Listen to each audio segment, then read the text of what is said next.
जिज्ञासु दर्शकों बहुत बहुत अभिनंदन है, स्वागत है आप सभी का इस चैनल पर। प्रत्येक दिवस की भांति आज भी हम श्री रामचरितमानस पर ज्ञान चर्चा का कार्यक्रम लेकर उपस्थित हुए हैं और आज जो हमारी चर्चा का विषय है वह है प्रभु श्री रामचंद्र जी और रावण के मध्य घोर युद्ध और रावण की मूर्छा। तो पिछले व्याख्यान में हमने श्रवण किया है कि प्रभु श्री रामचंद्र जी और रावण के मध्य युद्ध होता है और रावण जो है अपने भाई विभीषण पर शक्ति बाण का प्रहार करते हैं, लेकिन उस शक्ति बाण को प्रभु स्वयं के ऊपर ले लेता है और फिर जो है इस तरीके से प्रभु विभीषण को बचा लेते हैं, शरणागत की रक्षा करते हैं। प्रभु श्री रामचंद्र जी की यही उदारता है कि वे अपने शरणागत की सदैव रक्षा करते हैं और फिर श्री रामचंद्र जी और रावण के मध्य फिर घनघोर युद्ध होता है। तब श्री रघुनाथ जी ने रावण के सिर भुजाएं धनुष काट डाले, रावण के सभी सिर भुजाएं धनुष काट देते हैं, पर वे फिर बहुत बढ़ गए, पर उनका सिर उनकी भुजा फिर से नए हो जाते हैं। जैसे तीर्थ में किए हुए पाप बढ़ जाते हैं, वैसे ही रावण के नए सिर आ जाते हैं, नई भुजा आ जाती है।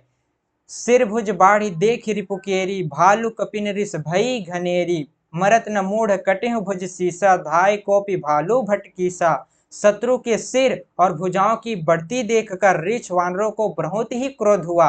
यह मूर्ख भुजाओं के और सिरों के कटने पर भी नहीं मरता। ऐसा कहते हुए भालू और वानर योद्धा क्रोध करके दौड़े। बाली पुत्र अंगद, मारुति, हनुमान जी, नल नील, वानर राज सुग्रीव, द्विविद आदि बलवान उस पर वृक्ष और पर्वतों का प्रहार करते हैं, पर्वतों से वृक्षों से प्रहार करते हैं, रावण के ऊपर प्रहार करते हैं। वह उन्हीं पर्वतों और वृक्षों को पकड़कर वानरों को मारता है। एक नखन ही रिपु बपुस बिदारी, भागी चल ही एक लातन मारी, तब नल नील सिरन ही चढ़ी गयु, नखन ही लीलार बिदारत भयु। कोई एक वानर नखों से प्रहार करता है, कोई शरीर को फाड़कर भाग जाते हैं, तो कोई उसे लातों से मारते हैं। तब नल नील रावण के सिर पर चढ़ गए और नखों से उसके ललाट को फाड़ने लगे। इस तरीके से घनघोर युद्ध हो रहा है। खून देखकर उसे हृदय में बड़ा दुख हुआ। उसने उनको पकड़ने के लिए हाथ फैलाए, पर वे पकड़ में नहीं आते, हाथों के ऊपर ऊपर ही फिरते हैं, मानो दो भंवरे कमलों के वन में विचरण कर रहे हो। रावण जो है हाथ फैलाता है वानरों को पकड़ने के लिए, पर वानर सेना पकड़ में नहीं आती। तब उसने क्रोध करके उछलकर दोनों को पकड़ लिया। पृथ्वी पर पटकते समय वे उसकी भुजाओं को मरोड़कर भाग छूटे। उसने क्रोध करके हाथों में 10 धनुष लिए और वानरों को बाणों से मारकर घायल कर दिया। रावण जो है वानरों को बाणों से मारकर घायल कर देते हैं और फिर जो है हनुमान जी आदि सब वानरों को मूर्छित करके और संध्या का समय पाकर रावण हर्षित हुआ कि मैंने सब वानरों को मूर्छित कर दिया। ऐसा जो है रावण हर्षित हो रहा है। समस्त वानर वीरों की मूर्छित देखकर रणधीर जामवन दौड़े।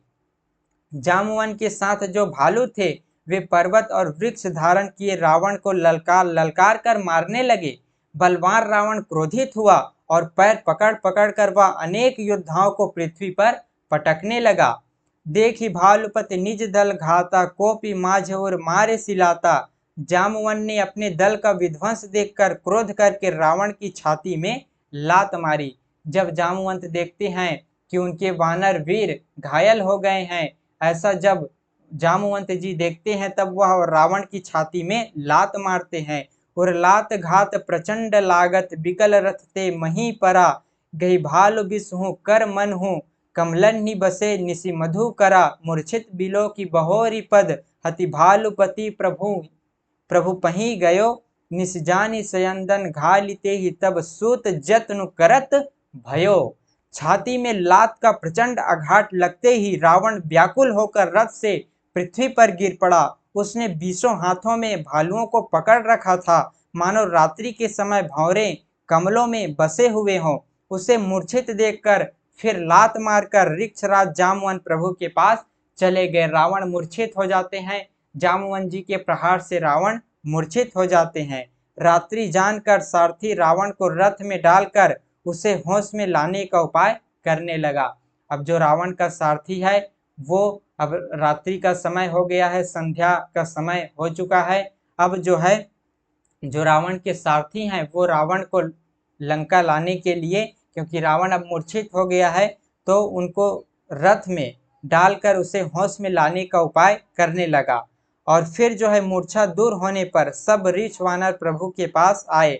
रीछ वानर भी मूर्छित हो गए थे, वानर सेना भी मूर्छित हो गई थी, लेकिन उनकी मूर्छा दूर हो जाती है और प्रभु श्री रामचंद्र जी के पास वे आ जाते हैं और रावण अभी मूर्छित अवस्था में है। उधर सब राक्षसों ने बहुत ही भयभीत होकर रावण को घेर लिया कि हमारे जो राजा हैं, महाराजा रावण मूर्छित हो गए हैं। ऐसा जानकर सभी राक्षस उनके चारों ओर घेरा करके जो है रावण को देखने लगते हैं, उनकी सुधि लेते हैं, रावण का जो है उपाय करने के लिए, उनको मूर्छा से बाहर लाने के लिए सभी राक्षस सेना उपाय करने लगते हैं।